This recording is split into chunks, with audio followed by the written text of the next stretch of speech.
네, 여러분 반갑습니다. 자, 우리 법무사 1차 민법, 우리 초시생 인문특강, 초시생 합격 전략 설명회, 합격 전략 로드맵에 대해서 설명을 드리도록 하겠습니다. 자, 먼저 첫째, 가장 여러분 그죠? 여러분 궁금해하시는 거, 1차 시험은 어떻게 시작해야 할까요? 한마디로 시험 준비죠. 여러분, 시험 준비 이거 모든 시험도 마찬가지입니다. 인생도 그렇습니다. 항상 강의에 집중하고 좋은 습관입니다. 저는 이렇게 말합니다. 강의 집중입니다. 그리고 플러스 좋은 습관이에요. 좋은 습관. 자, 여러분 법 과목은 혼자 공부 안 됩니다. 할 수는 있는데 엄청나게 세월이 많이 걸립니다. 시간이. 의미가 없죠? 18년 뒤에 1차 합격하고 20년 뒤에 2차 합격하겠습니다. 괜찮아요. 의미가 없습니다. 너무 늦으면요 의미가 없습니다. 그래서 여러분 우리는 단기 합격이죠. 단기 합격입니다. 2, 3년 내에, 그죠? 2, 3년 내에 단기 합격입니다. 자, 그럴 때는 어떻게 하느냐? 무조건 도움이 필요하죠. 바로 저희 같은, 그죠? 강의 도움 필요합니다. 자, 그래서 저는 강의에 집중하셔야 돼요. 그냥 듣는 분 있습니다. 여러분, 제가 집중이라 하는 이유는 잘 들으라가 아니야. 정말 몰입을 하셔야 됩니다. 정말 몰입을 하셔야 됩니다. 됐죠? 그리고 강의에 집중. 그 다음에 좋은 습관입니다. 이거는 생활의 단순합니다. 자, 여러분 이제 수험 생활로 접어들었습니다. 한마디로 수도성, 몽크, 수도성 같이 생활하셔야 돼. 수도성 같이 생활하셔야 돼. 생활의 단순화가 뭐냐면 강의 듣고 밥 먹고 휴식하고 자고 강의 듣고 그 다음에 복습하고 그죠? 생활의 단순화. 한마디로 자꾸 사사로이 다른 일을 만들면 절대 안 됩니다. 분산되면. 그래서 생활의 단순화. 그렇죠? 그래서 좋은 습관과 강의에 집중입니다. 그리고 이제 보통 얘기할 때 이제 요거죠. 시간이 이제 어떻게 그러면 안분을 하고 배분을 하느냐 이 말입니다. 자, 이렇게 말합니다. 보통 우리가 월요일에서 금요일까지, 월요일에서 금요일 됐죠? 월요일에서 금요일까지, 월요일에서 금요일까지는요 333입니다. 월금은 자, 그래서 3이야. 오전 3시간, 오후 3시간, 저녁 3시간입니다. 딱 그러면 9시간 나오죠? 그래서 월요일에서 금요일까지는 1일 9시간을 채워야 됩니다. 요거는요, 반드시 채워야 됩니다. 절대량이라 그래. 여러분, 이 절대란 말을 조심하셔야 돼. 무슨 말이냐면은, 물은 100도씨에서 끓죠? 물은 100도씨에서 끓습니다. 99도는 물이 절대 안 끓습니다. 그러면 99도를 가지고 하루 종일 끓이면 가스비만 나와, 가스비. 가스비만 나오지 물은 안 끓는단 말이에요. 아시겠죠? 그래서 절대라, 절대 시간, 절대 시간을 가져야 됩니다. 9시간. 그 다음에 토요일 같은 경우는요, 반만 하면 돼요. 토요일은 한 4시간 정도. 그 다음에 일요일은요, 이렇게 합니다. 일요일 같은 경우는 푹 쉬세요. 사람은 기계가 아니기 때문에 쉬어야 됩니다. 쉬어야만이 다음을 또 할 수 있습니다. 회복을 해야 되죠? 회복을 해야 됩니다. 그래서 일요일은요, 밤 2시간. 됐죠? 일요일은 밤에 2시간. 자, 밤에 왜 2시간 하냐? 하루 종일 쉬면 안 됩니다. 왜냐하면 밤에 2시간을 돌려놔야 월요일부터 할 수 있습니다. 다음 주를 위해서. 예. 자, 그래서 요게 딱 정설입니다. 9시간 주중에, 그죠? 그러면은 월요일에서 금요일이기 때문에 9, 5, 45, 그리고 이제 토요일 4시간, 그죠? 그럼 49, 요렇게 2시간에서 한 50에서 51시간. 요렇게만 한마디로 일주에 주당 50시간 정도로 확보를 하시면 됩니다. 요렇게 딱 하시면 된단 말입니다. 꾸준하게, 알겠죠? 꾸준하게 이렇게 하시면 돼요. 꾸준하게. 자, 이렇게 딱 잡아드렸어. 그래서 1차 시험 어떻게 시작할까요? 어떻게 하기는 강의에 집중하시고 됐죠? 그리고 이제 습관, 좋은 습관. 좋은 습관은 뭐다? 쓸데없는 일을 하지 마시라 말이죠. 쓸데없는 일을 하지 마세요. 생활의 단순화. 강의 듣고 밥 먹고 자고, 강의 듣고 밥 먹고 자고, 복습하고, 그죠? 강의 듣고 복습하고 밥 먹고 자고, 이거만 하면 돼. 자, 그래서 제자리 지키기. 우리 보통 그런 말 합니다. 강의 들을 때 들으셔야 돼. 그 다음에 복습할 때 복습하셔야 돼. 주무실 때 자라고요. 잠들 때는 자야 됩니다. 새벽 3시에 돌아다니면 절대 안 돼. 그 다음에 뭐다? 그렇지. 이제 또 식사할 때는 반드시 식사하세요. 알겠죠? 식사. 그래서 음식 먹는 거, 식사. 그렇게 딱 제가 지키시면 된다. 됐습니다. 됐죠? 그래서 1차 시험 어떻게 시작할까요? 강의에 집중하시고 좋은 습관. 뭐 이거 말고 있습니까? 뭐 잘 준비하라고. 그렇죠? 잘 준비하는 게 이거라고. 잘 준비하는 게. 자, 그 다음에 이제 두 번째입니다. 자, 회사를, 자, 요거, 뭐죠? 우리 법무사 시험은 여러분 굉장히 다양합니다, 수험생이 여러분, 우리가 나이가요, 18세. 지금, 제가 오프라인 우리 제자 한 명이 18세. 그 친구는 대단한데 대학 안 가고 자기 보험사 시험 2차 시험장에 왔어. 자, 18세부터 그렇죠. 67세까지. 18세부터 67세까지. 그죠? 자, 그리고 실제 직장인도 굉장히 많습니다. 우리 사무장님도 많으시고, 그다음에 회사 다니다가 아니면 퇴직하시고 그죠? 하시는 분도 있고. 자, 회사를 다니면서 공부를 하고 있는데 효율적으로 학습할 수 있는 방법이 궁금하다는데, 자, 이거는 이렇게 설명하겠습니다. 어떻게 하느냐 하면요. 일하고 공부는 철저히 분리돼야 됩니다. 일하고 공부는 철저히 분리. 그러니까 하는 일과 공부가 분리가 돼야 돼, 분리. 이 말이 무슨 말이냐면, 자, 사무실에서 일을 하는 것도 아니고, 그러면서 공부에 신경 쓰죠? 안 돼. 그 다음 집에서 공부를 해야 되는데 또 일도 하죠? 안 돼. 이건 어쩔 수 없어. 철저히 분리해야 됩니다. 분리하셔야 돼. 그리고 이거는요, 일과 공부를 분리하는데, 자, 공부만 하는 시간이 부족할 수 있지 않냐. 그렇게 생각하지 마시고, 어떻게 하면 된다? 그렇죠. 공부 시간의 부족은 고도의 집중력입니다. 고도의 집중력을 발휘. 됐죠? 이겁니다. 이럴 수밖에 없습니다. 여러분, 사람은요, 자신이 주어진 환경에서 최선을 다하는 거예요. 아, 내가 환경 탓 이래서 안 되네, 저래서 안 되네. 그런 말 하면 절대 안 돼. 여러분, 그런 말 하면 아예 자격이 없는 겁니다. 알겠죠? 주어진 환경에서 최선을 다하는 겁니다. 자꾸 핑계를 대면요, 하기 싫다는 거예요. 핑계를 댄다는 건 하기 싫다는 거예요. 그럼 안 하면 돼요. 안 하면 되지. 하면서 막 자꾸 두들두들 하면 안 돼. 자, 제가 무슨 말이냐면, 분리하고 고도의 집중력을 발휘하라 이 말이죠. 됐죠? 그리고 시간은 쓰기 나름입니다. 제가 살아보니까 시간하고 돈은요, 아무리 많아도 부족해. 항상 이런 말 합니다. 시간하고 돈은 아무리 많아도 부족합니다. 따라서 여러분 10시간을 허투루 쓰면요, 아무 의미 없고요. 2시간을요, 알차게, 2시간을 빡 쉬고 알차게, 그죠? 아주 충실하게 쓰면 더 좋습니다, 효과는. 그래서 고도의 집중력. 됐죠? 몰입이라 그러죠. 몰입. 그럼 훨씬 낫습니다. 그러니까 주어진 환경에 내가 직장도 다니고 공부도 해야 된다. 겸해서 해야 된다 하면은요. 이거를 분리해가 자기가 철저하게 이렇게 하시면 돼. 됐죠? 그리고 만약에 대중교통수단을 써서 이제 출퇴근 같은 거 하거나 할 때 그때 보면 다 짜투리, 활용 같은 거. 그래서 어떻게 한다? 네, 바로 요거. 뭐 복습 동영상 같은 거를 그죠? 예를 들어가 전철에서 듣거나 또는 암기장 같은 거를 만들어 가지고 그죠? 쉬는 시간에, 밥 먹는 시간에, 쉬는 시간에 아니면 산보하는 시간에 그걸 가지고 외우거나. 맞죠? 예, 중요 판례 몇 개 또는 법 중요 조문 같은 거 그죠? 그렇게 하는 겁니다. 그렇게 하는 거. 그래서 요렇게 하면은 어차피 그죠? 다 극복이 됩니다. 한마디로 시간 부족이다 이런 것들은 내가 어떻게 쓰느냐에 따라서 승패를 좌우한다. 됐죠? 이렇습니다. 그리고 이걸 하면서요, 절대 제가 다시 말합니다. 하시면서 힘들다 하지 마세요. 원래 좋은 거는 힘듭니다. 돈도 많이 들고. 아시죠? 예. 원래 좋은 거는 힘들고 돈이 많이 들어요. 그래서 좋다 그래. 알겠습니까? 좋은 걸 하는 겁니다. 내가 지금 힘이 들다. 그러면 좋은 걸 한다. 내가 돈이 많이 든다. 아, 그러면 좋은 거구나. 이렇게 생각하시면 돼요. 됐죠? 그러니까 이렇게 하시면 돼. 일과 공부를 철저하게 분리하고 고도의 집중력을 발휘한다. 자, 그럼 이것도 그럼 구체적으로 시간 어떻게 배분을 할까요? 하는데 이렇게 말합니다. 보통 정설이 퇴근 후 3시간. 그렇죠? 여러분 퇴근 후 3시간. 뭐 야근 같은 게 있다 그럴 때는 어쩔 수 없겠죠. 그래도 1시간을 꼭 보셔야 됩니다. 여러분 힘들수록 하셔야 됩니다. 힘들수록 하셔야 돼. 그래서 퇴근 후 3시간. 그리고 이제 주말에는 8시간 확보하셔야 돼. 주말은 8시간. 주말은 8시간. 주말은 8시간을 확보하신다. 이 정도로 하셔야 됩니다. 아까 말했죠. 절대 시간입니다. 여러분 물은 차야 넘칩니다. 그리고 불도 뭐다? 그렇지. 100도가 돼야 끓습니다. 물도 100도가 돼야 끓습니다. 그걸 항상 기억하시라고. 그러니까 고만고만하게 하면요. 그냥 고만고만하게 안 됩니다. 고만고만하게 하면 고만고만하게 안 된다고. 안 되니까 지금 이렇게 하는 거야.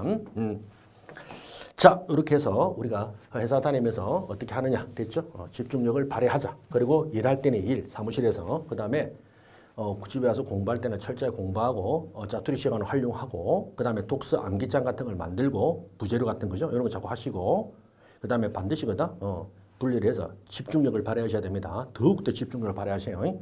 그래서 쓸데없는 일 안 하시면 됩니다. 알겠죠? 쓸데없는 일 안 하시면 되죠. 참아야 돼. 그래서 보통 이제 우리 인내와 절제 이게 필요하죠. 인내와 절제. 자, 그렇습니다. 자, 그다음 법무사 시험의 기본이 민법 공부법. 자, 그럼 이제 여기 이제 본론인 것 같은데 뭐 앞에 거는 그냥 잘하자 하면 되죠. 시험 준비 어떻게 하면 됩니까? 잘하셔야 됩니다. 일하고 공부는 어떻게 병행합니까? 잘하셔야 됩니다. 이러면 돼. 어찌 보면 그죠? 추상적으로. 근데 이거 민법이죠. 이거 이제 어떻게 하느냐 이걸 봅니다.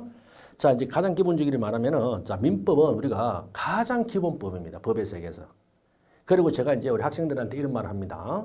자, 우리 모두 다 법무사, 변호사도 그렇고, 우리 모두 다 뭐다? 민법 하다 죽습니다. 저도 그래요. 저도요, 나중에 죽을 때 아마 묘비명에 민법 하다 죽은 사람 됩니다. 우리 모두 그래. 민법, 맞죠? 민법, 민사소송법, 민사집행법, 부동산 등기법, 뭐 상업 등기법 다 민법의 민법 기초가. 우리 전부 다 민법 하다 죽는 사람들입니다. 그래서 여러분, 우리가 민법이라는 게 가장 법의 기초 중의 기초입니다. 기초 중의 기초, 바로 민법입니다. 그리고 민법은요, 너무너무 중요합니다. 이 단순히 한 과목이 아닙니다. 절대 단순히 one of them, 여러 과목 중에 하나가 아니에요. 알겠죠? 민법하고 상법 연결되죠? 민사특별법, 민법, 민사소송, 실제법하고 절차법이죠? 민사집행. 그렇죠? 그 다음에 부동산 등기, 부동산 등기도 뭐죠? 부동산, 예, 물권법의 기초로 하는 겁니다. 다 되죠? 그렇기 때문에 민법은 너무너무 중요하고 많이 해야 됩니다. 심하게 많이 해야 돼.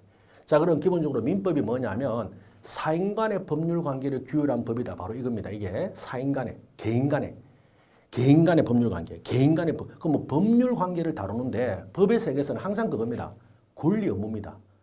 한 단어로 권리. 민법은 뭐다? 그렇죠. 권리 공부하는 겁니다. 권리. 진짜.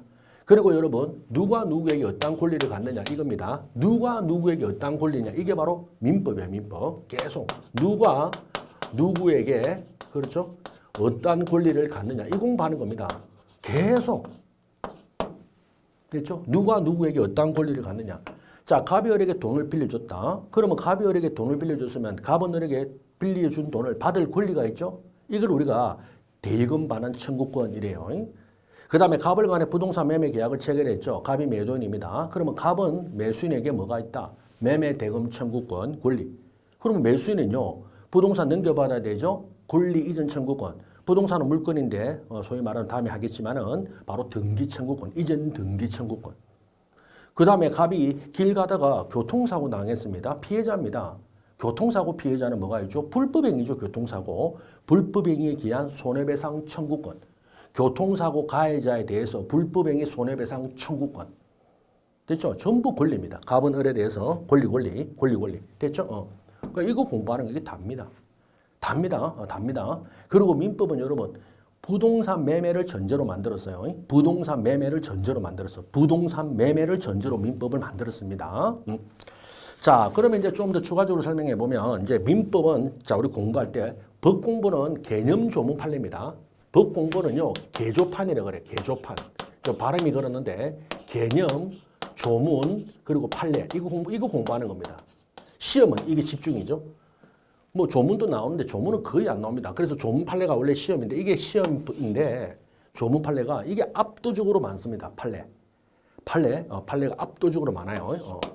자, 그런데 이 두 가지를 알려면 개념이 먼저 이해가 돼야 되죠. 그래서 개념 조문 판례입니다. 개념 조문 판례. 됐죠? 개념 조문 판례. 자, 이걸 공부를 한다 이 말이죠.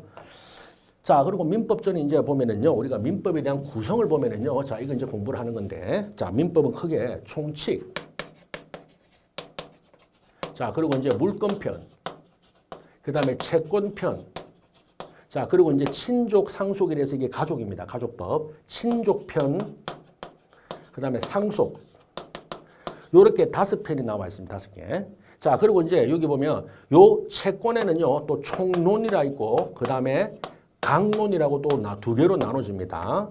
그리고 요거 물건과 채권을 요거를 재산법이라 그래요. 재산법. 그리고 요거를 우리가 가족법 이래 부릅니다. 가족법. 됐죠? 자, 총칙이란 거는 뭐냐면 우리는 독일의 판덱텐 시스템이라고 그래. 판덱텐 체계. 자, 총칙이란 게 뭐냐면은 요 밑에 있는 요 강론인데 여기서 보면은 공통되는 요소들을 다 뽑아서 앞에 묶어놓은 거야. 알겠죠? 그래서 공통되는 내용들을 다 뽑아고 총칙이라 부르고 그리고 각 칙의 앞에 다 둔다 이 말이죠. 그러니까 여기는 여기 공통된 내용들을 앞에 다 모아놓은 거예요. 공통된 내용들을 다 모아 앞에 둔 것들이 바로 총칙의 테마입니다. 그래서 우리가 보통 총칙 또는 민법 총칙. 자, 그 다음에 이제 안에 들어가면 물권법, 채권법이 이제 여기 재산법 가장 중요하고 그 다음에 친족 상속이 가족법인데 보통 문제 내는 거는요, 이렇게 됩니다. 뭐 올해 기준으로 봐도 8문제, 한 8문제, 뭐 여기서 한 12문제, 그리고 여기는 뭐 합쳐가지고 한 4문제 아니면 5문제, 이렇게 나오거든요. 이렇게 해서 총 40문제가 나와요. 우리 시험에. 40문제. 됐죠? 그 다음에 가장 중요한 테마는 이쪽입니다. 총론 파트가 가장 중요합니다. 법의 세계에서. 여기서 우리가 민법에서 가장 어렵고 중요한 테마들이 여기에 다 들어있어. 총론. 됐죠? 자, 그러면은 여러분, 자, 우리가 민법은 계속 말하지만은, 자, 첫째, 권리의 주체, 권리의 객체, 권리의 변동, 이걸 크게 다룹니다. 권리의 주체, 계속 아까 말했죠. 권리, 주체, 누가 갖느냐, 객체, 그 대상은 뭐냐, 그 다음에 권리 변동, 예. 권리가 발생하고 변경하고 소멸하는 거. 그래서 요 주체, 객체, 변동, 요거. 됐죠? 요 파트를 이제 뭐다? 전체의 흐름에서 쫙쫙쫙 나옵니다. 자, 그래서 이제 민법 총칙 같은 파트에서는 이제 권리의 주체로 자연인, 법인 같은 걸 배우고요. 그 다음에 권리 객체는 이제 물건이라고 나옵니다. 물건, thing, 부동산, 동산, 주물, 종물 이렇게. 그 다음에 권리 변동에서는 이제 바로 법률행위 파트 그리고 소멸, 시효 이런 것들을 배웁니다. 그 다음에 이제 물건하고 채권이 나오는데 물건이 뭐냐면요. 물건에 대한 권리입니다. 물건은 물건, thing, 물건. 부동산, 동산, 물건에 대한 권리, 물건에 대한 권리야. 줄여서 말하면. 근데 이걸 좀 더 늘려 말하면요. 물건을 직접 지배, 이익을 누릴 수 있는 배타적 권리. 직접 지배, 이익을 누릴 수 있는 배타적 권리 이겁니다. 됐죠? 물건, 물건에 대한 권리. 그런데 채권은 여러분 이거는 사람에 대한 권리예요. 사람에 대한 권리입니다. 특정인에게 누가 누구에 대해서 일정한 행위를 요구하는 거. 일정한 행위, 이걸 급부라 그래. 일정한 행위를 청구하는 거. 됐죠? 그러니까 물건에 대한 권리 가장 대표적으로 우리가 소유권 같은 거. 소유권. 됐죠? 예를 들어 X토지가 갑의 소유다. 갑은 X토지의 소유권을 갖는다. 소유권 또는 점유권. 그 다음에 저당권 들어보셨죠? 자, 은행이 갑에게 돈을 1억을 빌려주면서 갑의 부동산을 담보로 잡는다. 저당권을 설정한다. 그러면 뭐다? 그 담보 목적물을 직접 지배해서 나중에 변제, 이 채무자가 돈을 갚지 못하면은 그거를 경매를 시킨다고. 물건을 지배하여 X토지를 직접 지배, 저당권의 효력. 그죠? 그럼 나중에 그건 뭐죠? 이 물건에 대해서 물건에 대해서 부동산을 경매를 해서, 그죠? 그 경매 대가로 변제. 그리고 남은 게 있으면은 채무자에게 돌려주고. 바로 그런 거. 물건을 지배해서 배타적 권리. 이익을 누리는 거. 자, 그 다음에 이제 아까 사람에 대해서 채권이죠. 채권. 사람에 대해서. 갑이 을에게 돈을 빌려주면, 잘 보세요. 돈을 빌려준 사람은 을은 돈을 빌렸죠. 그러면 갑은 을에 대해서 돈 돌려달라. 대금 반환 청구한다 그랬죠. 특정인에게 갑이 을에게 빌려준 돈 달라. 행위. 빌려준 돈 달라. 이행. 변제입니다. 변제. 맞죠? 그리고 자, 택시 또는 버스라든가 해가지고 사고 났잖아. 그죠? 그럼 교통사고 났을 때 교통사고 피해자는 가해자에게 불법행위를 저지른 거거든요. 불법행위 사람을 다치게 하면 안 됩니다. 그러면 불법행위에 기한 손해배상 청구권을 갖는다. 이 말이에요. 누가 누구에게? 피해자가 가해자에게. 자, 그러면 여러분 이 물건에는요. 절대효라는 게 있습니다. 절대요. 누구나에게 다 주장할 수 있어요. 이 땅은 내 땅이다. 맞죠? 그런데 채권은 누구나가 아니죠. 특정인에게 이 말이에요. 그 차이입니다. 특정인에게. 여러분 갑이 을에게 돈을 빌려주면 을한테 돌려달라 해야지 지나가는 사람 자꾸 돈 갚아라 합니까? 아니잖아. 그죠? 이겁니다. 예, 그래서 특정인에게 일정한 행위를 청구. 그런 차이가 있습니다. 이런 것들이. 자, 그 다음에 이제 구분해서 이제 총론이 나오는데 이 총론이라는 것도 뭐냐면은요. 이 총론이 또 요 채권에서 또 공통적인 걸 쭉 모아놨다. 맞죠? 그래서 총론. 예, 이렇게 총론이 나옵니다. 자, 그러면 총론이 나오고 그 다음에 요 강론이 나오는데 이 강론이 또 이게 뭐냐면 채권의 발생 원인을 규율했습니다. 여기서는 채권의 발생 원인. 강론은 채권의 발생 원인. 그래서 채권이 어떻게 하면 발생하느냐. 발생의 원인을 쭉 모아놨는데 가장 대표가 바로 그 유명한 계약. 그래서 우리가 채권 강론을 맨 앞부분에 계약법 이렇게 부르게 돼요. 별도로 계약법. 그래서 우리가 다른 시험 같은 데 보면 아예 계약법이라고 과목이 있죠. 계약법. 이게 바로 채권 강론의 앞부분만 하는 겁니다. 계약법. 계약의 성립, 그 다음에 계약의 효력. 맞죠? 이런 것들을 하는 데가 바로 계약법.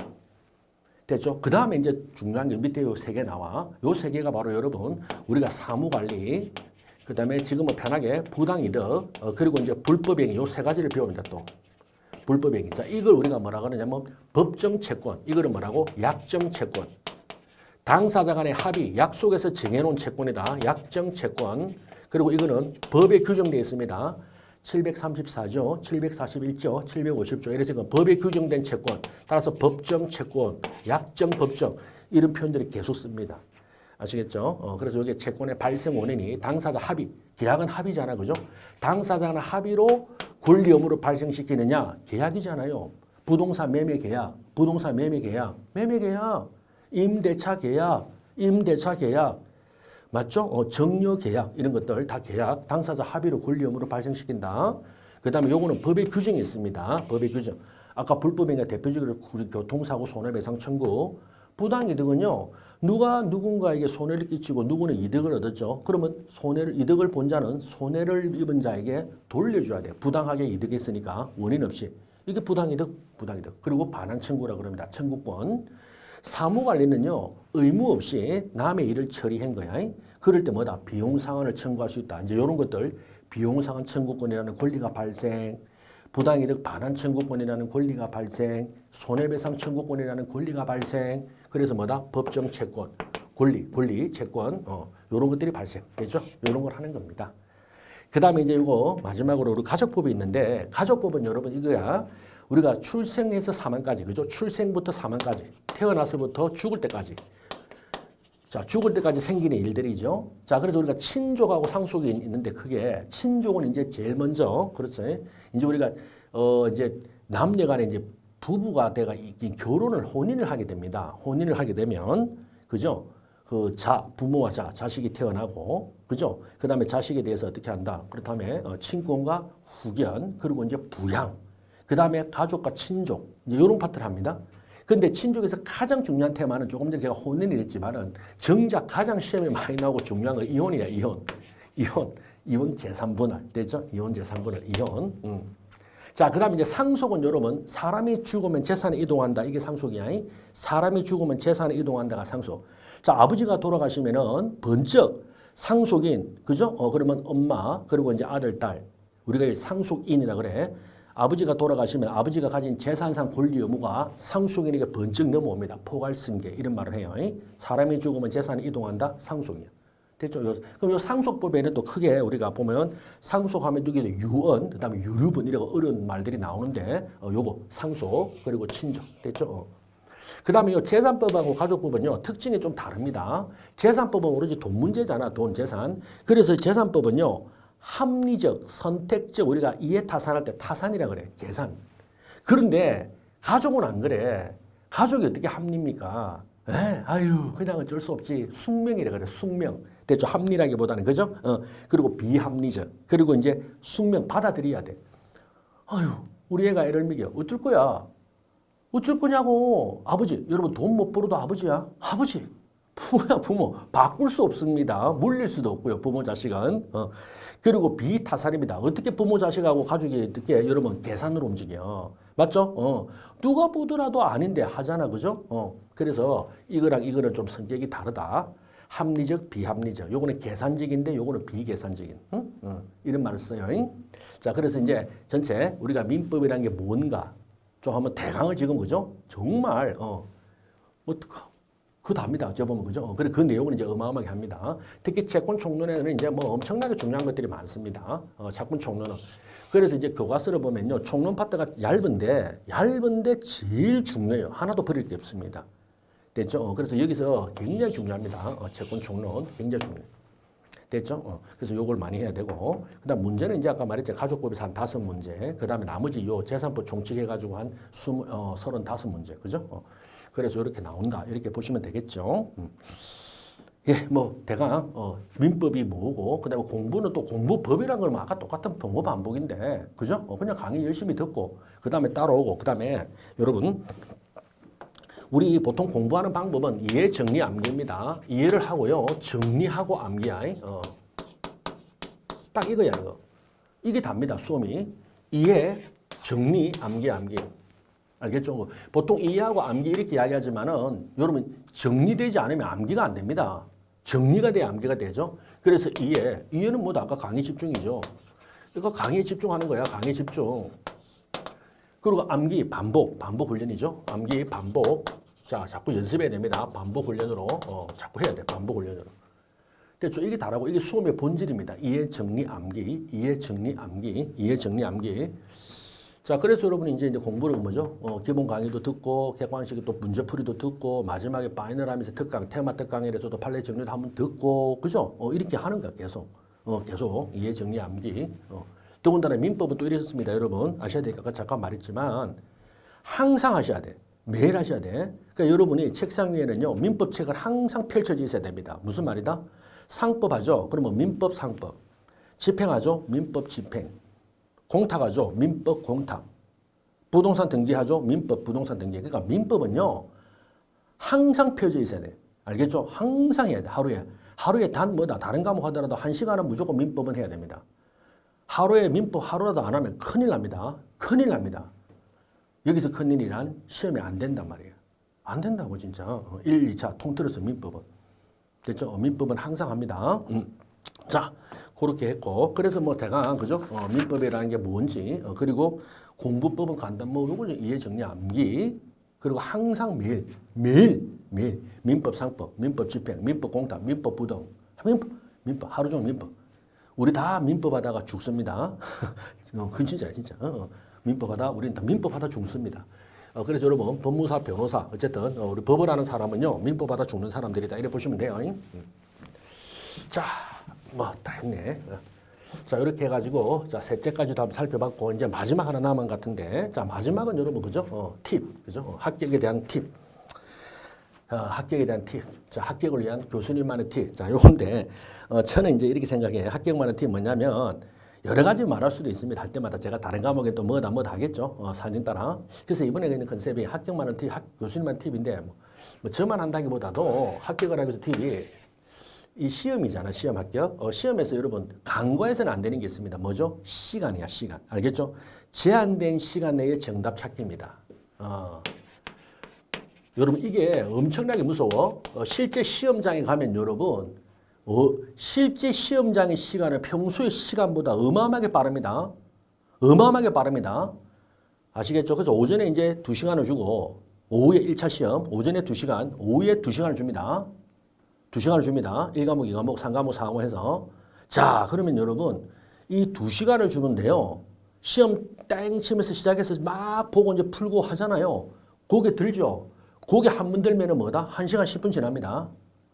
고개 두 번 들면요. 시험 다 친 거야. 고개 들 시간도 없습니다. 고개 드는 시간조차도 없습니다. 진짜. 어마어마하게 빨리 갑니다. 어마어마하게 빨리 갑니다. 그러니까 평상시에 1시간하고 시험 당일 1시간하고는 전혀 달라. 전혀 다릅니다.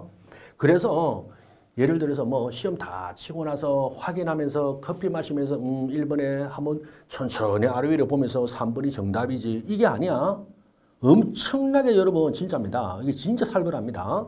따라서 제한된 시간 내에 뭐다? 정답을 찾는 거죠. 제한된 시간 내에 정답을 찾습니다. 이겁니까? 아니지. 제대로 마킹하기. 그렇죠. 정답을 찾고 그 다음에 뭐다? 제대로 마킹이야. 여러분 OMR 카드 마킹이야. 1차 객관식. 이게 얼마나 무섭다고. 이 제대로라는 게 제일 무서워. 마킹 실수는 불합격입니다. 마킹 실수는 불합격이야. 그리고 여러분 제한된 시간에 정답 찾는 게 쉽지 않습니다. 절대 부족합니다.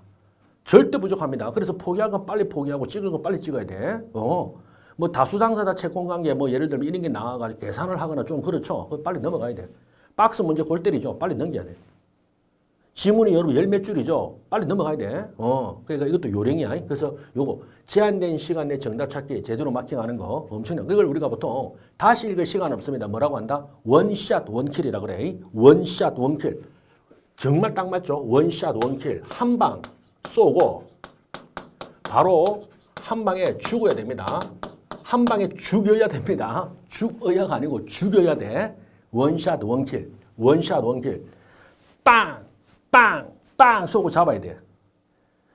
여러분 지문 읽고요. 나중에 다시 보자. 아래 위로 왔다 갔다 보죠. 끝났어. 의미 없어. 진짜입니다. 의미 없습니다. 왜? 다시 봐서 정답은 찾겠지. 찾을 수 있겠지. 찾을 수 있지만 시간이 너무 흘러가지고 다른 문제를 다 놓친다니까. 여러분 냉정합니다. 얄짤 없습니다. 요즘에 시험 칠 때. 시험 관리요. 감독가 종 땅 치죠. 다 손들으라 그러고요. 답안지 거두죠. 옛날에는 좀 봐준구도 있었어. 좀 옛날에는 그게 뭐야. 좀 유도력이 있어. 지금 절대 안 그렇습니다. 바로 꼬바릅니다. 다른 사람이요. 꼬바른다니까. 시험 감독관이 감독 제대로 안 했다 하고요. 진짜입니다. 시험 본부에다 꼬바른다니까. 이제는 살벌해.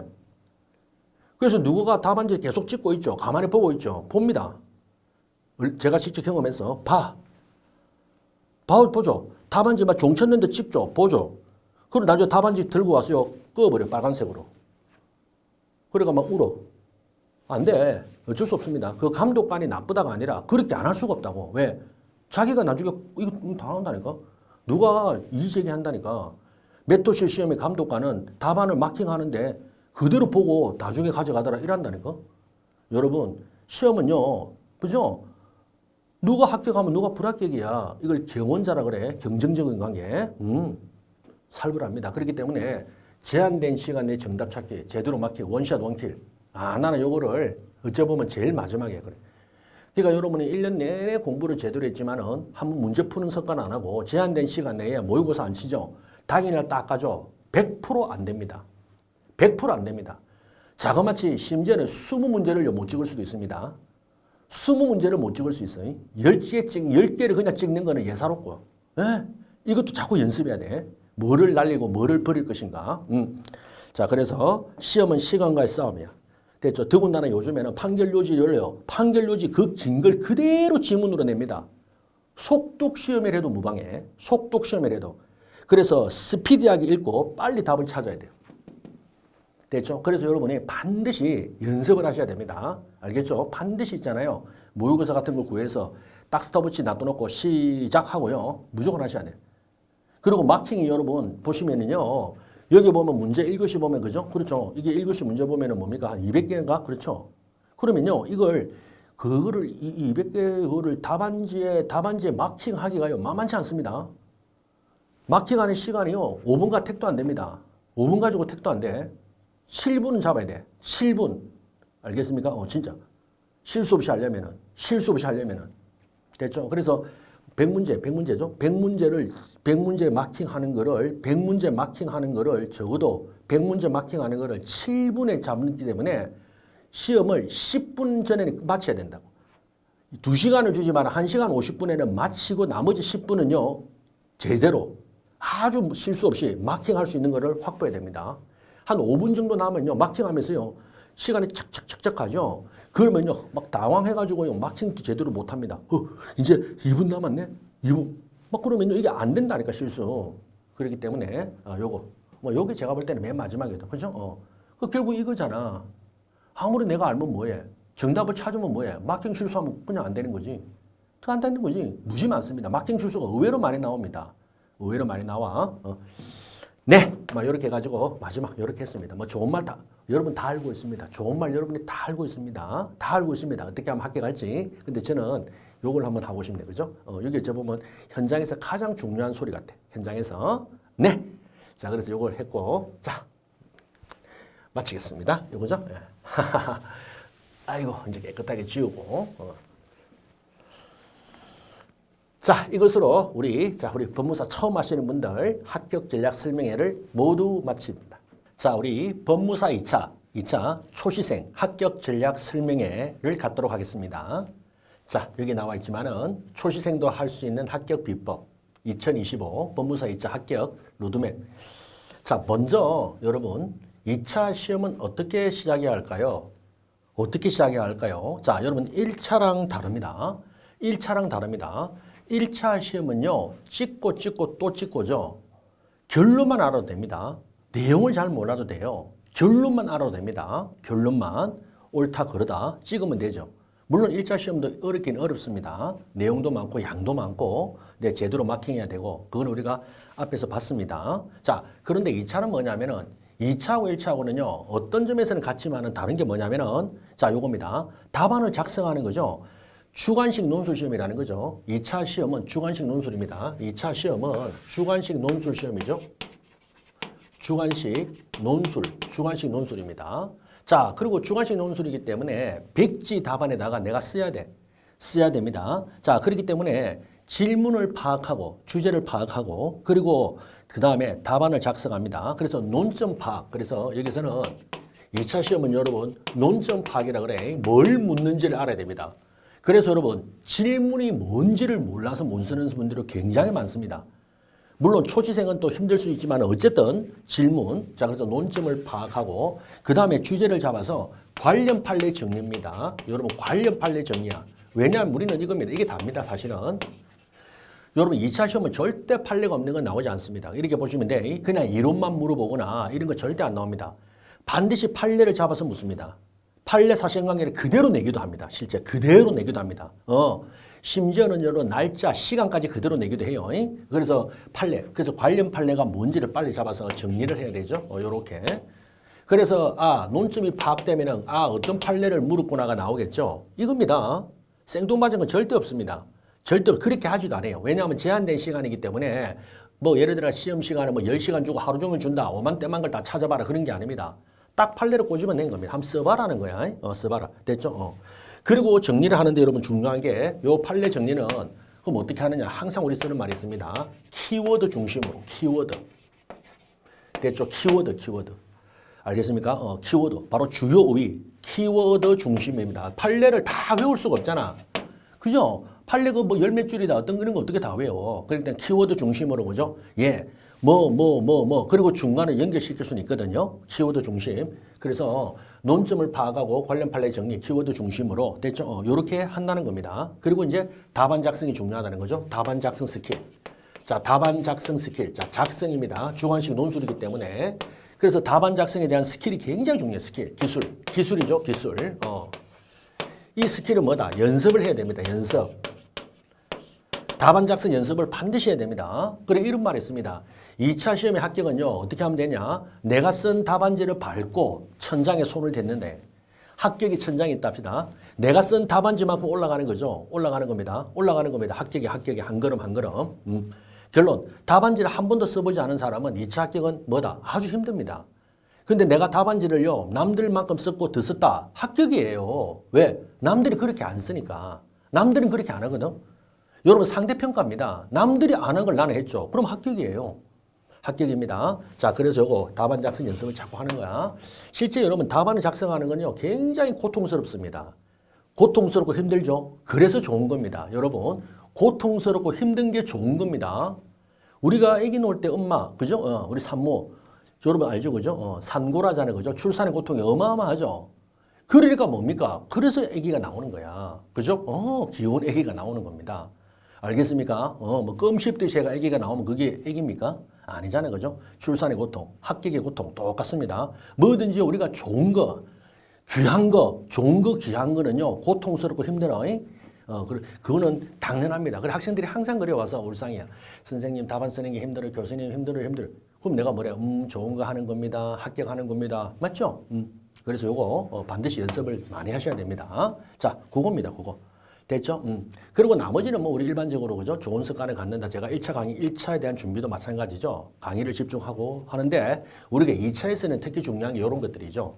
주관식 논술 시험이다. 논점을 파악하고 관련 판례를 정리, 키워드 중심으로. 그리고 답안 작성. 이게 중요하죠. 답안 작성 스킬. 연습을 해야 됩니다. 그럼 어떻게 하면 그 기술이 늡니까? 연습이지. 반복 연습. 연습, 반복. 계속 써봐야 돼. 자, 그래서 여러분 이런 말이 있습니다. 학생들이 지금 최근에 얼마 전에도 자꾸 물어요. 그 제가 어떻게 말하냐면은 이렇게 말합니다. 예시 답안이나 모범 답안을 보고 그대로 쓰라. 아니면 오픈북, 책 보고 쓰세요 합니다. 그럼 바로 이러죠. 아니 선생님, 보고 뺏기는 게 무슨 의미가 있습니까? 그런 말 하면 안 돼. 여러분 삼성이 왜 1등 했죠? 삼성이 왜 반도체 1등 했습니까? 일본 거 잘 뺏긴 거야. 여러분 이걸 아셔야 됩니다. 여러분 보고 쓰고 뺏기고 쓰죠. 그것도 기술이고 실력이야. 자꾸 잘 보고 잘 뺏기고 하죠. 자꾸 하다 보면요. 는다니까. 그리고 쓰다 보면 실력이 또 늡니다. 그리고 모르는데 왜 어떻게 씁니까? 아니야. 쓰다 보면 알아집니다. 그리고 여러분 한 줄을 쓰면요. 다음 줄이 써집니다. 이 한 줄을 쓰면 두 줄을 쓸 수 있고 두 줄을 쓰면 그 다음 세 줄을 쓸 수 있습니다. 알겠죠? 이제 머릿속에서 술술 풀리는 거야. 됐죠? 그래서 써보는 겁니다. 보고 쓰라 한다고. 괜찮습니다. 오픈북을 해도 되고요. 그 다음 뭐래? 그리고 쓰면서 내가 시간 내에 얼마를 쓸 수 있는지 자꾸 연습도 해보고 그렇게 하면 돼요. 그래서 이제 자기 말로 자꾸 가다듬는 거야. 키워드 중심으로. 그래서 이 말, 이 단어, 이 단어, 이 단어, 이 단어는 꼭 들어가야 되거든요. 그래서 여러분이 실제 우리가 채점을 할 때 답안 채점을 하지 않습니까? 그러면 채점할 때 채점위원들이 이 답안지 한 장에 1시간, 2시간 하나? 아니에요. 아닙니다. 3분에서 5분이야. 진짜야. 3분에서 5분, 10분도 안 걸립니다. 그럼 뭐 이거 보는 거야. 이거 이 말에 들어가 있죠. 점수 주는 거야. 근데 굉장히 중요한 키워드가 빠져 있죠. 그럼 점수가 안 나가는 거지. 백지는 빵점이고. 그겁니다. 생각해 보세요. 이 말 들어갈 키워드를 썼으면은 나머지를 여러분 쓸데없는 소리를 썼겠습니까? 아니지. 쓸말 쓴 거야. 여러분 그렇잖아요. 쓸말 쓴 겁니다. 바로 그거야. 그래서 답안 채점할 때 시간이 그리 안 걸립니다. 사실은. 자, 그래서 여러분 요거 2차 시험은 어떻게 시작하느냐? 요겁니다. 논점 파악, 판례 정리, 그리고 뭐다? 자꾸 쓰는 연습. 2차는 쓰는 겁니다. 1차는 찍고 또 찍고, 2차는 쓰고 또 쓰고. 이게 답이야. 그게 답입니다. 다른 거 없습니다. 다른 거 없습니다. 예.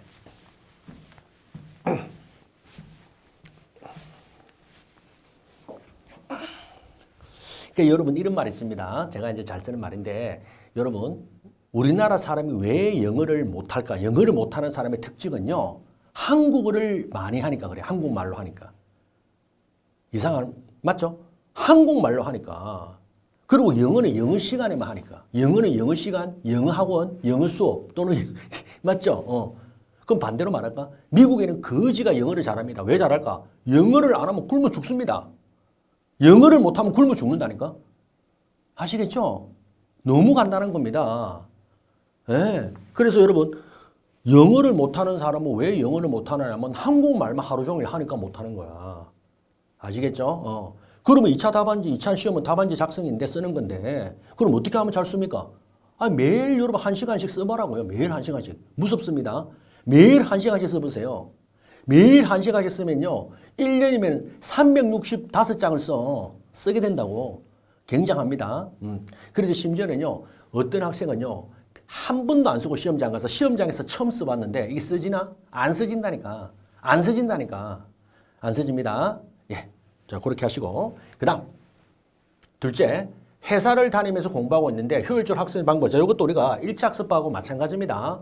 자, 시간이 절대적 부족이다 이런 느끼는데 제가 말했잖아요. 그죠? 시간하고 돈은요. 아무리 많아도 부족합니다. 그래서 시간이 부족하다 하라는 거는요. 이유 없습니다. 시간이 부족하다는 건 이유가 안 된다고요. 어차피 전제가 됐잖아. 직장을 다니면 여러분 직장 다니면 당연히 시간이 부족하죠. 근데 시간이 부족해서요. 그러면 이게 말이 됩니까? 말이 되냐고. 안 됩니다. 우리 보통 서울에서 있잖아요. 약속 시간 늦어. 그랬더니 그 친구가 그래. 야, 차가 밀렸대.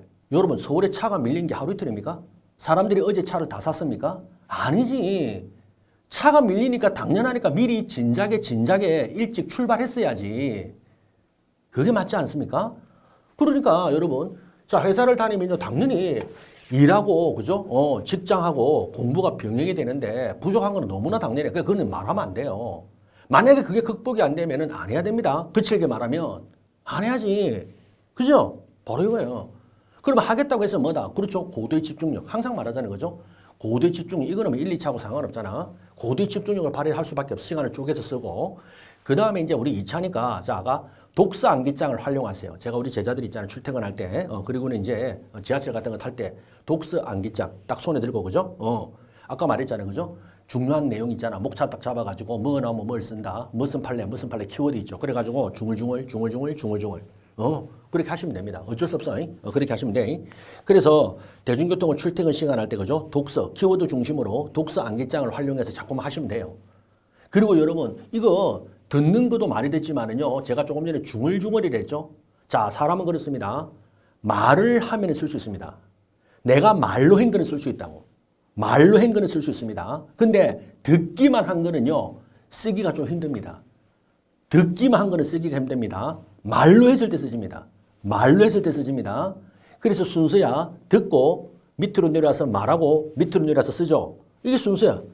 그래서 듣고 바로 쓰기는 굉장히 힘든데 내가 말을 하죠. 내가 말로 하는 건 다 쓸 수 있다니까. 그래서 중얼중얼 자꾸 이렇게 연습하세요. 자, 어떤 판례, 어떤 사안이다. 중얼중얼 자꾸만 떠들어 보라고. 뭐 사람이 많은데 크게 떠들어라 안에 혼자 있잖아요. 혼자 중얼중얼 해보라고. 내가 말로 내뱉으면 쓸 수 있습니다. 근데 말로 내뱉지 못하면 못 씁니다. 못 씁니다. 바로 그거예요. 그러니까 그렇기 때문에 뭐 회사를 다니면서 직장하고 일과 직장, 직장하고 공부를 병행할 때는 어쨌든 간에 시간을 쪼개서 고도의 집중력을 발휘합니다. 어쩔 수 없어. 고도의 집중력. 자, 도구는 독서 암기장. 되죠? 아니면 또 동영상, 복습 동영상 있잖아요. 근데 자꾸 듣는 것도 좋지만 어느 순간에는 말로 해봐야 되고 써야 됩니다. 알겠죠? 그래서 이제 그게 안 되는 분들이 많아. 자꾸 이제 힘드니까 있잖아요. 그냥 10번을 들을래 해요. 10번을 들을래 하지만 저는 감히 말합니다. 여러분 2번 듣고요. 5번 쓰는 거 2번 듣고 2번, 3번 쓰는 게 훨씬 더 도움이 돼. 10번 듣는 것보다 진짜. 왜냐하면 알아도 못 쓰는 게 있거든. 맴돌아. 알아도 못 쓴다고. 알아도 못 씁니다. 그래서 그게 필요해요. 마치 여러분 우리가 노래방에서 있잖아요. 제가 잘하는 말인데 노래방에 자막이 나오잖아요. 자막만 내내 부르고 노래 100번 불렀어. 자막만 보고 노래 부르잖아요.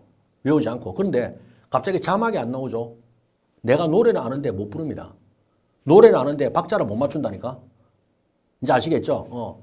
뭐다. 그렇지. 내가 해봐야 되니까 내가 자막이 없더라도 노래 부를 수 있는 거 자꾸 해봐야 돼. 말로 해보고 쓰보고. 자, 이렇게 하시면 됩니다. 됐죠? 그래서 요거는 우리가 집중력을 발휘해서 그 다음에 자투리 시간도 활용하고 그 다음에 독서 암기장 이렇게 하고 그 다음에 자꾸만 해보자 이거죠? 그리고 중얼중얼 혼자 걸어갈 때도 중얼중얼 쉬는 시간에 중얼중얼 식사 시간에도 뭐 밥 먹을 때 공부하면 얹히잖아요. 이런 말 하지 마시고요. 여러분 그냥 막 하는 거야. 어마어마하게 하세요. 그 사람들이 그런 말에 공부를 그렇게 해다 죽을도록 공부하면 안 죽습니다. 진짜야. 죽도록 공부해도 안 죽어. 근데 시험에 떨어지면 죽고 싶지. 시험에 떨어지면 죽고 싶다니까. 제가요 공부 열심히 해서 죽은 사람 한 명도 못 봤습니다. 한 명도 못 봤어. 죽을 만큼 해라고요. 여러분 아시겠죠? 인생에서 내가 이만큼 내한테 철저하게 내한테 이렇게 집중한 적이 있었냐 할 정도로 해봐라고. 공부는 자기에 대한 예의입니다. 여러분 공부는 자기에 대한 예의라고요. 남한테 잘할 필요 없습니다. 내한테 제일 잘하세요. 나를 존중하고 내한테 제일 잘하라고. 알겠죠? 공부. 그래서 하면 됩니다. 진짜 그 막 열심히 하고 막 진짜 집중하고 잘하면요. 뭐 시간이고 다 필요 없어. 뭐 모질한데 그런 거 다 이유 없어. 다 합니다. 됐죠? 자, 그렇게 보시고. 그 다음에 이제 본격적으로 나오죠. 자, 민법하고 민사소송법이 2차. 자, 2차 과목에서 여기 할 말이 제가 아주 많습니다. 자, 민법하고 민사소송법, 공부법, 민사소송 어떻게 하느냐인데, 물론 잘해야 되는데, 여러분, 이거 민법이, 그렇죠? 어마무시합니다. 민법 1시간만, 이게 2시간 치면 2시간 치는데 이게 100점이죠. 민법. 그리고 민사소송법 70점이에요. 70점. 2차에서는 70점. 됐죠. 물론 민사소리 작성하고 합쳐서 이제 100점이 되는데 30점에서. 근데 민법은 하나가 100점이죠. 제일 비중이 큽니다. 그리고 민법은 내가 누누이 말씀드리지만 여러분 민법은 한 과목이 아닙니다. 원 오브 댐이 아니야. 여러분 여러 수험 과목 중에 한 개가 아니라고요. 알겠습니까? 한 개가 아닙니다. 민법은요 거의 반이 넘습니다. 심지어 한 7할 정도 돼요. 비중은 실제 70%. 알겠죠? 그렇기 때문에 요 민법은 굉장히 중요합니다. 그래서 민법은요 여러분 민사소송하고 같은 게 아니야. 알겠죠? 레벨이 다릅니다. 자, 그래서 여러분 첫째 1인 간보가 민법은 이렇습니다. 민법 우리가 민사라면요 민사소송법 그리고 이제 민사집행법 자 이렇습니다. 그래서 여기 민사법이라 그래. 민사법 민사집행법 자 1차 과목은 민법 민사집행 2차 과목은 민법 민사소송 이렇죠? 그러니까 민법은요 1, 2차 다 들어가는 거죠. 그만큼 중요하고 당연히 중요합니다. 자 그러면 이게 어떤 차이가 있냐면 이렇게 말을 합니다. 자 민법은요 권리를 발생시켜준다. 쉽게 말하면 권리 이게 실체법이라 그래. 권리를 발생시켜주는 법이야. 뭐 크게 말하면 발생, 변경, 소멸, 변동 이런 말을 써요. 권리의 변동. 자 그럼 예를 들면 권리를 발생시켜주는 거, 권리를 발생시켜주는 게 바로 민법의 세계입니다. 자 부동산의 매매계약, 부동산의 법률행위, 부동산의 매매계약을 체결하면 매도인은 뭐죠? 그렇지 대금 청구권, 매매대금 청구권이라는 권리가 만들어지고 매수인은 이전 등기 청구권, 부동산이기 때문에 재산권 이전 청구권 맞죠? 각각의 권리가 만들어집니다. 이게 민법의 세계야. 그러면 민사소송은 권리를 확정시켜줍니다. 여러분 이 말이 무서운데 권리를 확정. 자, 여러분 실제 권리가 있느냐 없느냐는 거는 재판을 통해서 확정이 된다 이 말이에요. 실제 원고 이 권리가 주장하는 권리가 있느냐 없느냐는 건 재판을 통해서 확정돼. 또 실제 피고 채무자가 갚았다, 변제했다. 여러분 변제를 했으면 변제가 된 겁니까? 민법의 세계에서는 변제는 채권 소멸 이런 말이 나와. 민법에서는 변제가 채권 소멸이야. 맞아. 변제는 채권 소멸이야. 그런데 소송에서요. 피고 채무자가 나와서 판사님 제가 갚았는데요. 변제 주장했다. 아 그러면 판사님이 끄떡끄떡하면 아유 갚았네. 채권 소멸 이럽니까? 뭐랍니까? 입증하세요 그래. 입증하세요 그럽니다. 그래서 결국에는 소송에서는 공방이라 그래. 공격 방어. 다툰다 이 말입니다. 알겠죠? 각 당사자 원피고가 주장을 하고 입증을 하면서 다투죠. 이거야. 그렇기 때문에 그 다툼에서 뭐다? 한마디로 주장하고 입증함으로써 결국 판사님이 어느 말이 맞다 하고 뭐다? 확정이 막 권리 확정. 됐죠? 그 다음에 집행은 뭐다? 확정이 되면 뭐하냐고. 결국은 내가 돈을 가져와야지. 빌려준 돈 찾아와야지. 등기 넘겨받아야지. 집행이죠. 그래서 집행은 권리의 실현이라 그래. 권리의 실현. 또는 권리의 만족 이랍니다. 자, 그러니까 발생, 확정, 실현. 그러니까 요거 우리가 민법이라는 게 민사라는 거는 권리 공부하는 거잖아. 권리 공부하는 건데 이렇게 법이 이렇게 그렇죠. 기능을 발휘하고 작용한다 이 말이에요. 아시겠죠? 자, 요게 우리가 민법과 민사소송법에 대한 큰 개념입니다. 됐죠? 이렇게 한다. 이렇게. 됐죠? 자, 그 다음에는 이제 말하고 싶은 거는 자, 공부법에 대해서는요, 최우선적인 게 뭐냐면 가장 중요한 거는 법전입니다. 그래서 법전. 자, 그래서 여러분 어떻게 하냐면 2차 딱 되면은요, 뭘 해야 되냐? 제일 먼저 할 일이 있습니다. 자, 어떻게 하냐면 서점에 가서 현암사 법전을 사야 돼. 현암사. 여러분 이게 시험장에서 실제 배포합니다. 시험장에서요, 법전을 나눠준다니까. 시험치기에 참고하라고. 그리고 시험장에서 여러분이 이게 무기입니다. 법전만이 실제 시험장에서 볼 수 있는 무기라고.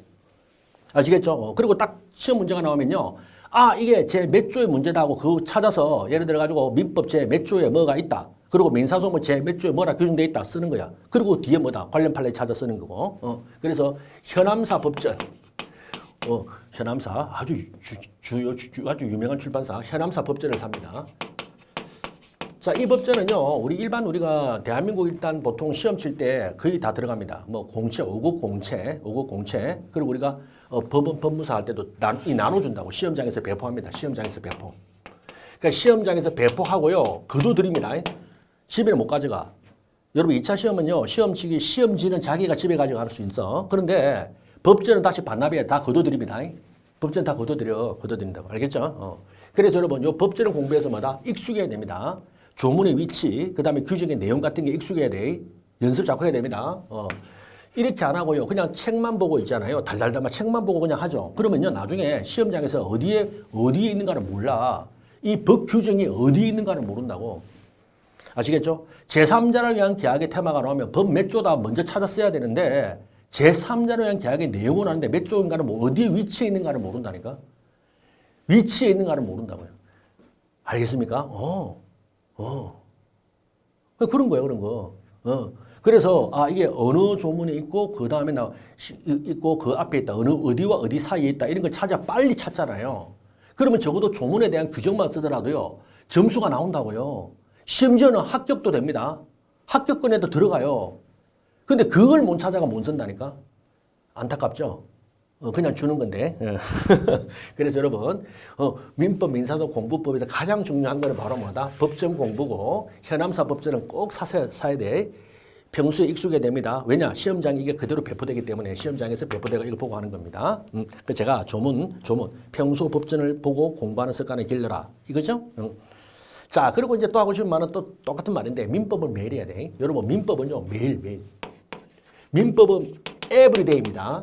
자, 오늘은 민법, 내일은 이런 다른 과목이 아니라 민법은요, 매일 하는 거예요. 1차부터 마찬가지. 그래서 여러분, 매일 민법하고 민사소송, 민법하고 그 다음에 2차 과목 있잖아요. 민법하고 뭐 형법, 민법하고 형사소송법. 민법은요, 하루에 1시라도 여러분 떼면 안 됩니다. 물론 다른 과목이 주가 되겠지만, 어쨌든 간에 민법은요, 다른 과목을 하더라도 예컨대 형사소송법 공부할 때라도 하루에 민법을 1시간은 꼭 보셔야 돼요. 알겠죠? 그리고 30분 또는 최소한 10분은 써보셔야 돼요. 뭐라도 써봐야 됩니다. 동시행항변권이란, 아시겠죠? 예. 상계 요건, 상계의 변제자 대의란 하면서 써봐야 돼. 채권 양도란 하고 자꾸 써봐야 돼. 개념을. 됐죠? 그래서 민법은 매일 해야 되고 잘해야 됩니다. 잘해야 돼. 그리고 이게 당락을 가른다니까? 이게 무섭죠? 드디어. 여러분 민법은요. 실제 합격에 당락을 가릅니다. 합격이냐 불합격이냐 당락은 민법이에요. 민법. 그래서 제가요. 많은 학생들이 제자들 보면요. 민법 때문에 마지막 날 합격자 발표 날 때까지 막 걱정해. 진짜. 그리고 민법의 문턱을 못 넘어가지고 합격을 하지 못하는 분들이 상당히 있습니다. 상당히 있다고. 또 1년 공부하죠. 또 1년 공부한다고. 그래서 민법은 그 정도로 중요합니다. 그 다음에 여러분 참고만 좀 말씀드릴게. 이거는 사실이야. 우리 법원 시험에서는요. 예를 들어 민법, 민사소송하고 다른 과목 있잖아요. 민법은요. 굉장히 점수가 짭니다. 짭니다. 왜 그러냐면 법원에서는 이렇게 생각합니다. 법무사 이 어려운 공부하는 수험생은 민법은 매일 하고 잘하고 하기 때문에 민법은 잘하겠지라 생각하나 봐.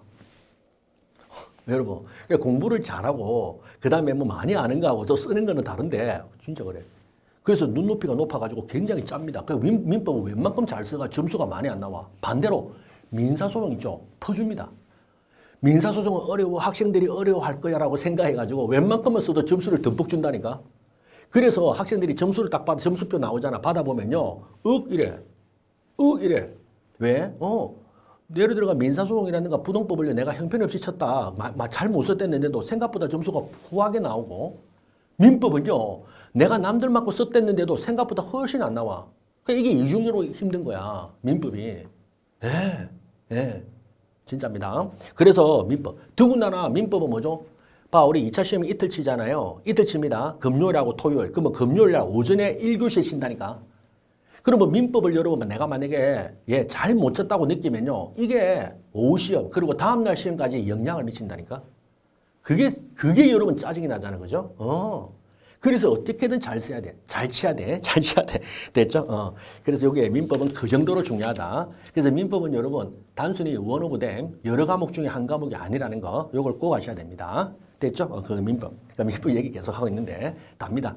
사실 민사소송은요, 여러분 실제 뭐 올해만 기준하더라도 민사소송 우리 또 뒤에 바로 나오겠지만은 요거 민법과 민사소송 기출 문제 같은 것도 여러분 절대 이걸 무시하면 안 돼. 기출 문제도 있잖아요. 반복되고 나오고 특히 올해 같은 24년도 같은 경우에는 민사소송이요. 그렇죠? 얼마 전에 한 몇 년 전에 뭐 나온 테마인데 그게 또 나옵니다.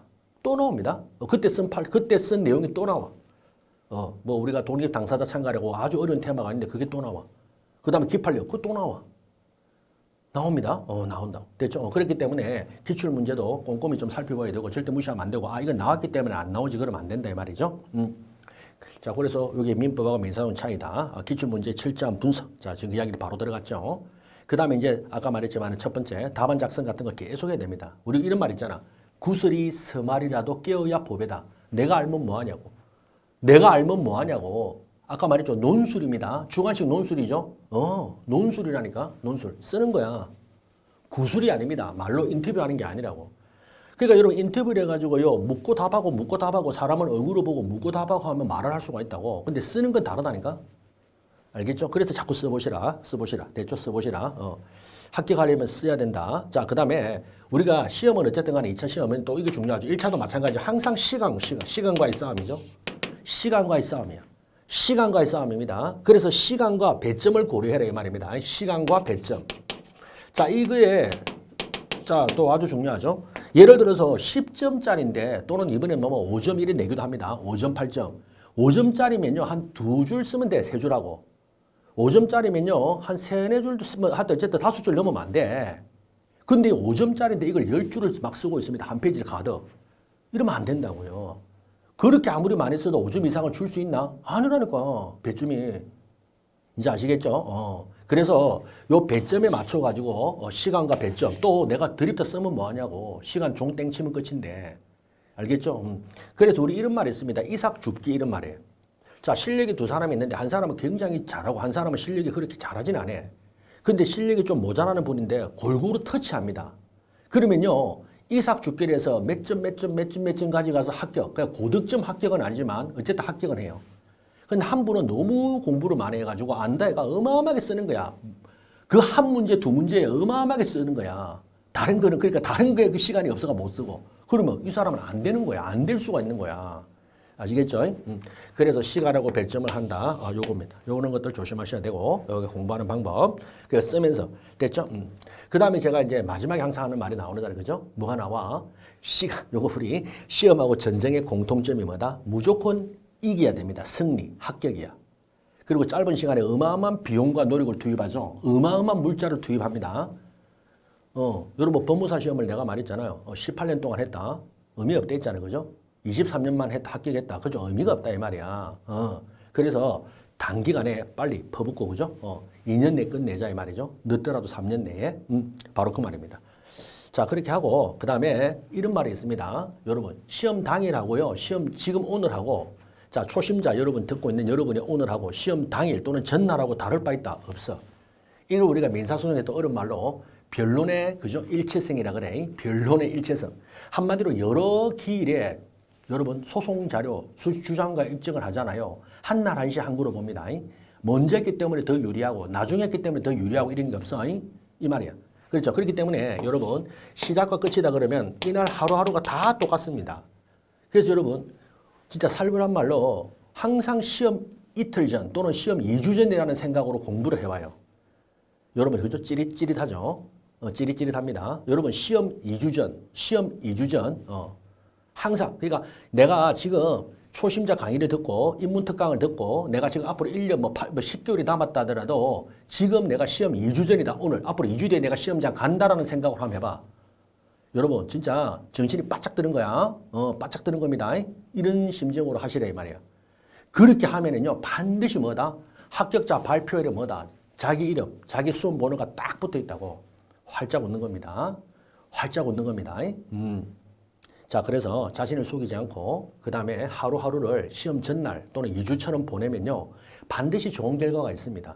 그리고 이제 요렇게 해가지고 여러분 안 될 수가 없죠. 남이 일이 안 하니까 괜찮죠? 이렇게 하는 거야. 자, 그 다음에 이렇게 해가 뭐 공부법하고 뭐 두서 없이 많이 이야기를 한 것 같지만 뭐 그렇죠. 뭐 이런 것들이 어디 뭐 목차가 있습니까? 그냥 여러분 그죠? 제가 느낀 대로 해야 될 대로 하는 거죠. 자, 라스트가 있는데 자 마지막 최종 합격을 교수님만의 팁인데 뭐 앞에서 거의 다 했습니다. 다른 건 없고 제가 이런 말 할까요? 어떻게 하면 됩니까? 그러면요 이렇게 하면 돼요. 어제 우리가 왜 열심히 해야 되냐면 오늘 열심히 해야 내일도 열심히 한다고. 오늘 해야 내일 할 게 생겨요. 내일 해야 또 모레 할 게 생깁니다. 그래서 여러분 힘들수록 있잖아요. 정도로 가라는 말은 뭐냐면 어제 하던 거를 오늘 하면 되고요. 오늘 하던 거를 내일 하면 됩니다. 이게 수험생 자세 아닌가? 수험생은 어제 뭐 했죠? 공부했잖아요. 시험 공부, 답안 작성, 제가 앞에 한 거. 오늘 뭐 하면 되죠? 시험 공부, 답안 작성.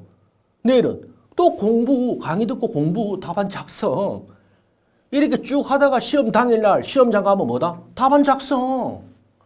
예, 연속성, 항상성, 그죠? 그러니까 하던 거를 그냥 하시면 되는 거야. 근데 다른 뻘짓을 하면 안 된다 이 말입니다. 공부가 안 된다. 좀 쉬었다 하자. 해가 지리산에 가서 뭐 2주일 동안 아니면 좀 미국 갔다 와서 좀 바람을 좀 쉬고 오자. 아니면 뭐 친구 만나서 맨날 그러면 안 됩니다. 안 됩니다. 됐죠? 이거는 뭐 1, 2차 똑같죠? 안 돼. 그래서 여러분 어제 하는 일을 오늘 하고요. 오늘 하는 일을 내일 하고 내일 하던 거를 모레 하면 되는 거예요. 꾸준히 그러면 됩니다. 그죠? 그러니까 왜 너 오늘 열심히 그래 하니? 내일도 열심히 하려고. 내일 열심히 해야 모레도 하고. 그렇게 하다 보면 시험 당일 날도 열심히 답안 작성을 해서 합격을 한단 말입니다. 그리고 열심히 돈 벌고. 그렇죠? 법무사업을 하면서 됐습니다. 자, 그렇기 때문에 저는 그렇게 봅니다. 그냥 꾸준한 생활 관리, 그죠? 그리고 이제 항상 하지만은 자신감. 그리고 플러스 집중, 그죠? 요거 아니겠습니까? 그렇죠? 그러니까 이렇게 해서 하시면은 반드시 좋은 날이 있을 겁니다. 그날은 반드시 옵니다.